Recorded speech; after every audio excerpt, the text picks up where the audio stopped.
Je vous ai parlé dans une autre chronique d'espèce de ce que j'appelle un orgasme policier.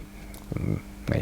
Pourquoi orgasme? Parce que il y a, comme je dis, il y a beaucoup de bons polars, vous avez du plaisir, même beaucoup de plaisir, mais c'est comme les femmes ou les hommes, hein, vous n'avez pas souvent l'orgasme. Vous voyez le truc, vous n'existez plus, l'infini, enfin je ne sais plus qui en parlait comme ça, vous voyez, donc le truc. Et Une forêt obscure de Micheli chez La Bête Noire, c'est ça, hein, c'était, en fait c'est la rencontre de deux faits divers, enfin de deux personnalités monstrueuses.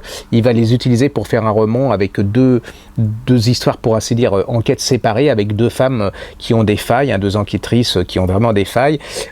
C'est tiré de, vous savez, de ce Canadien qui a égorgé son amant à Montréal, qui a filmé tout ça sur le web pour se rendre célèbre, parce que lui, c'est une sorte de Kazatchian, mais absolument affreux. Lui, il veut devenir célèbre. Elle, c'est en achetant des bijoux et en faisant la bimbo. Lui, c'est en assassinant les gens. Donc il va se servir de cet épisode où on rentre complètement dans le cerveau de ce type qui est obsédé par la célébrité, par les images. C'est un peu un conte sur notre époque. Et puis il y a un autre qui s'appelait Hansen, qui était un serial killer qui était en Alaska et qui a tué à peu près 21 femmes. Vous voyez, pas de problème.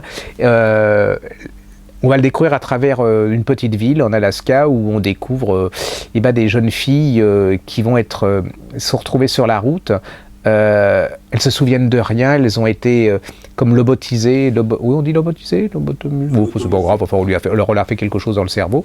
Ça donnera du grain à moudre à ceux qui disent que j'ai pas de vocabulaire, ce qui est vrai d'ailleurs. Mais enfin, vous m'avez compris, hein, parce que bon, on est nombreux dans ce cas-là.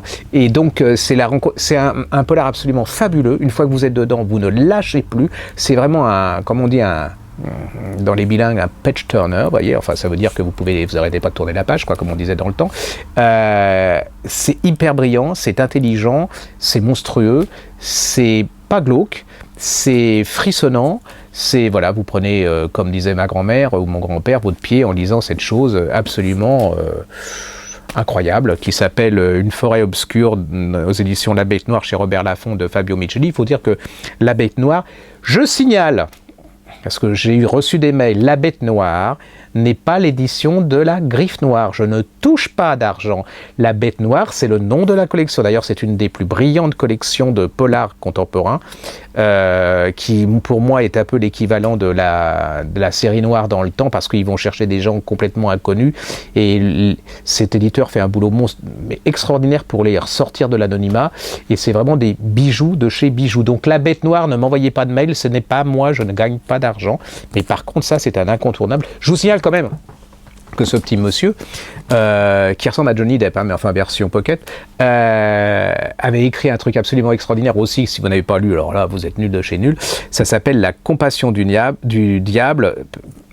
Regardez, ça c'est l'histoire d'un serial killer, et il commence par tuer son frère dans le ventre de sa mère. Fallait oser, hein. Et je vous jure que ça a été, pour plein de gens, ça a été c'est un incontournable du genre, comme dit Sandra Bonelli. Mais Sandra Bonelli, je pense que c'est pas celle qui faisait du patin à glace, c'est celle qui tient un blog, hein. Je vous le dis, hein, parce que, ceci dit, on peut faire du patin à glace et puis tenir un blog. La place, j'ai fait du patin à glace, et je parle de lire mal, mais je parle de... C'est peut-être pour ça que je vais vite. Et puis, il y a un gars qui a écrit ensuite, derrière, il écrit une nouvelle pépite dans le thriller français. C'est moi-même. Donc, voilà. Non, mais allez-y, vous prenez les deux, c'est vraiment la naissance d'un grand bonhomme, complètement différent de Tilliez, qui s'apparente un peu plus à Gibel, dans la psychologie des personnages et de la façon de voir les choses. Et c'est un des grands nouveaux contemporains.